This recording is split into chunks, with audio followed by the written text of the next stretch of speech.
बंधू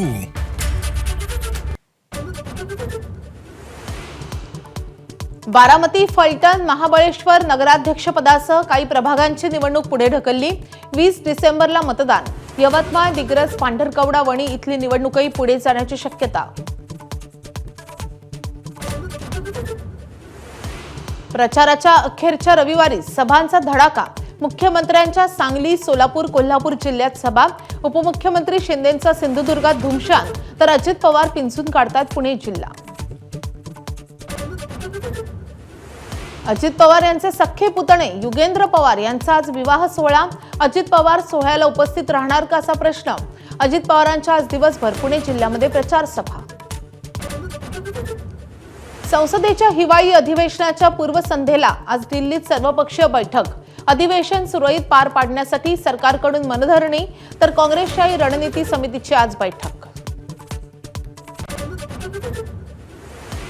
national Herald गैरव्यवहार प्रकरणी राहुल गांधी, सोनिया गांधींवर नवी एफआयआर दाखल। राहुल, सोनियांसह 6 जणांना केला आरोपी। दिल्ली पोलिसांच्या आर्थिक गुन्हे शाखेने नोंदवला गुन्हा। नाशिकमध्ये तपोवनामधली झाडं वाचवण्यासाठी नाशिककर कमालीचे आक्रमक। पर्यावरण प्रेमींसह अनेक सेलिब्रिटी, राजकारणीही रस्त्यावर। आज 10 वाजता ठाकरेंच्या शिवसेनेचं, तर 1 वाजता हिंदू महासभेचं आंदोलन।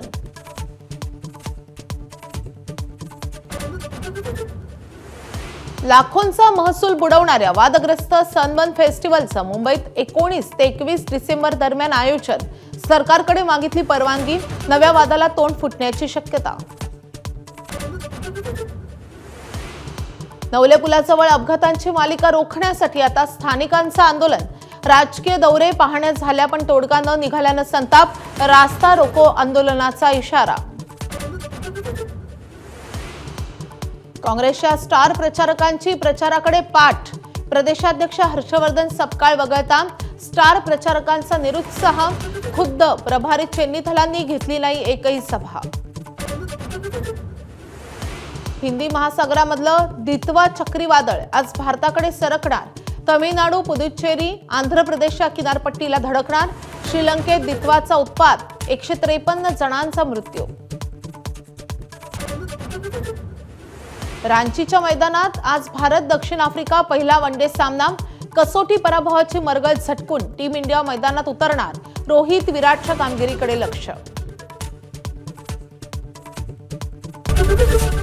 एबीपी माझा, उघडा डोळे बघा नीट।